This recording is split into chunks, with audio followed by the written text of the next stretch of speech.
Hi, my name is Tiagi, and in this video, I'll be going over Cramer's rule for solving linear systems of equations. So to start looking at this system of equation, when we immediately look at it, there are two things that come to mind to solve it: substitution or elimination. But the issue is, for this system, and specifically, it's kind of hard to do substitution or elimination because the coefficients are really weird and it makes it kind of difficult to actually use these two methods to solve it. So in this video, I'll be going over Cramer's rule, which makes this way easier to solve, and by the end of this video, you should be able to solve this system relatively easily using Cramer's rule. So to start, Cramer's rule states that the solution to a linear system of equations, the ith solution, so x of I, is equal to the determinant of the matrix AI divided by the matrix A. So let me define what each of these terms mean in this equation, which is Cramer's rule. This first term, x of I, is the ith component of our solution. So for example, let's say we have the system of equations a1 x1 plus a2 x2 equals b1, a3 x1 plus a4 x2 equals b2. So our ith solution is this. So x1, x2. Those are our solutions, and the I represents what number solution it is. So solution number 1, solution number 2. And a and b, all the a's and b's are just constants in this system that I wrote. Okay? Next, so these a's, the a represents, both of them represent matrices.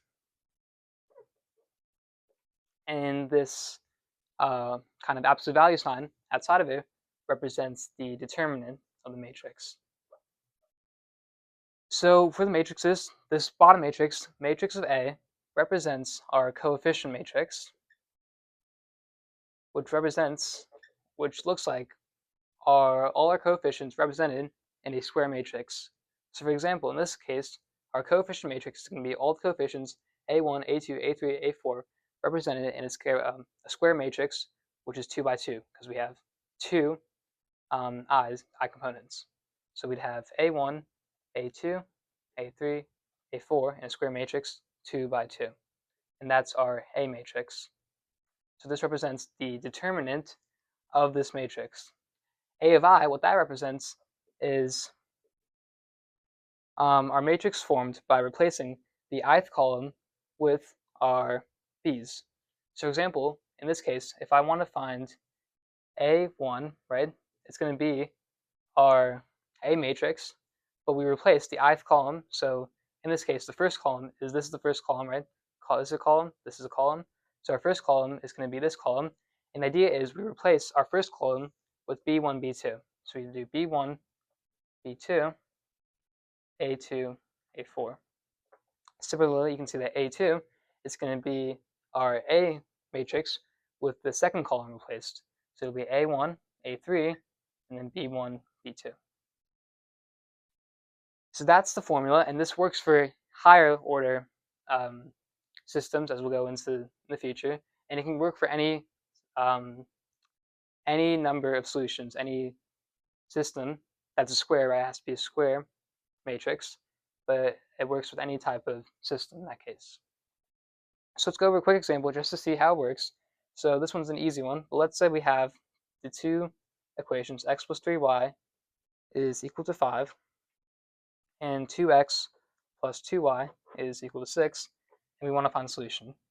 So for this one, it's kind of pointless to do Cramer's rule, but the idea, just to show you guys how it works, is we would first say that, okay, our x, which is going to be our first component, is going to equal to a1, the determinant, divided by the determinant of a, and then y is going to equal to a2 divided by the determinant of a. Let me just erase this. So our determinant, A, is going to be our coefficients in the matrix. So it'll be 1, 3, 2, 2, 1, 3, 2, 2. And we need to find the determinant. So the determinant is found of a 2 by 2 matrix by multiplying the items diagonally and subtracting.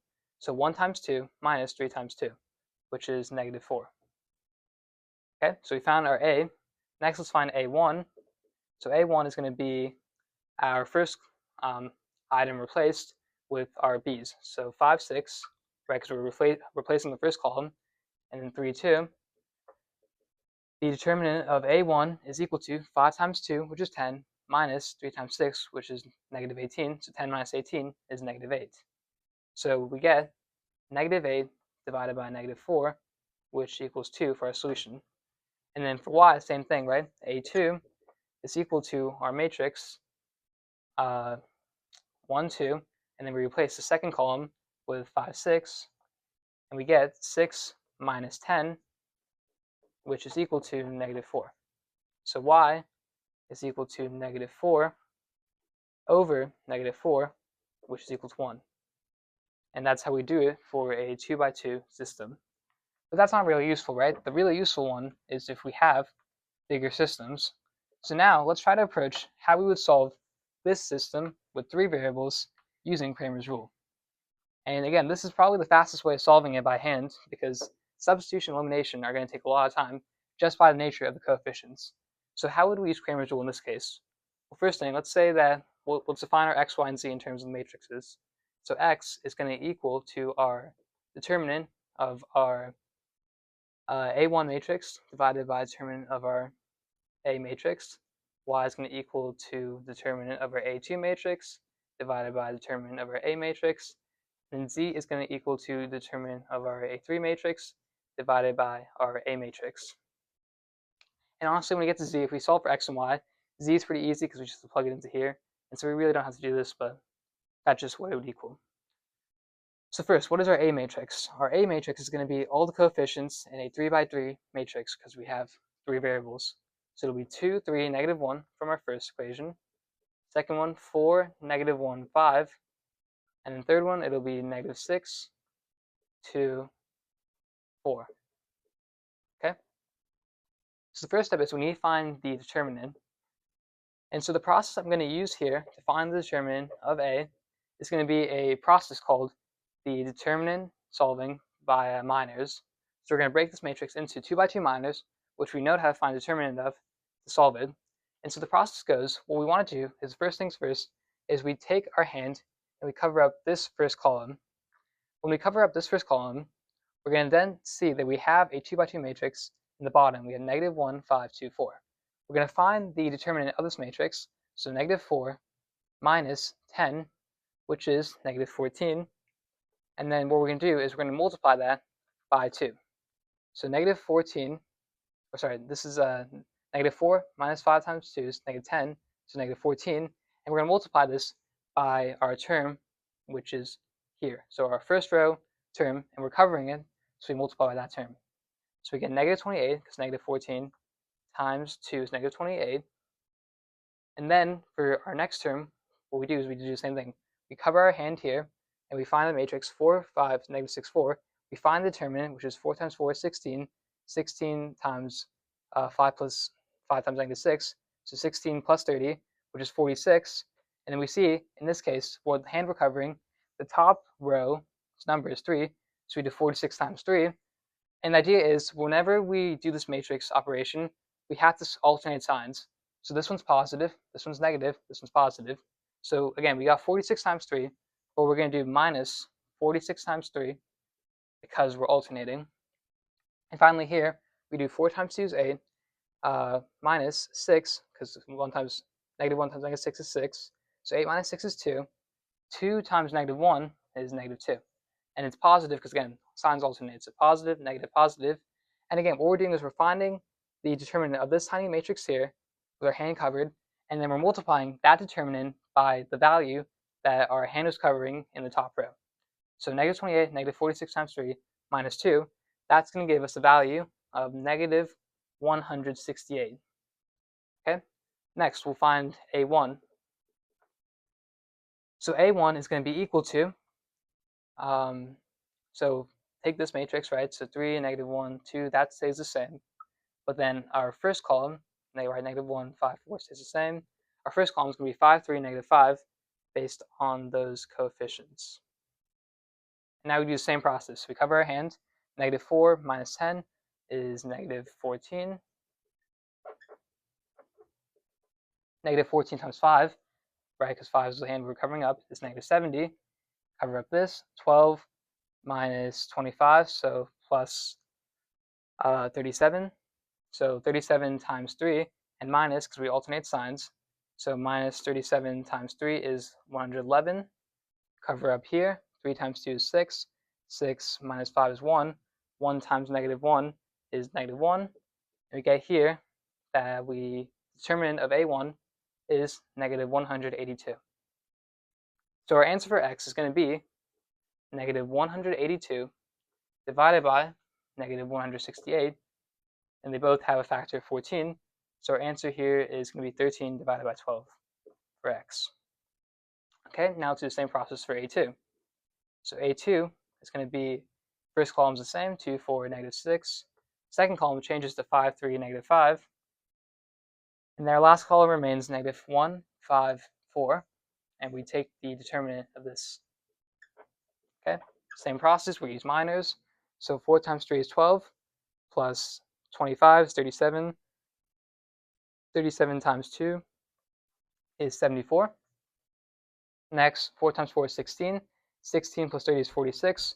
46 times 5, it's negative, right, because we alternate, so negative 46 times 5, which is negative 230. And then finally, we have 4 times negative 5, which is negative 20, plus, so negative 6 times 3 is negative 18, plus, so negative 20 plus 18, which is negative 2.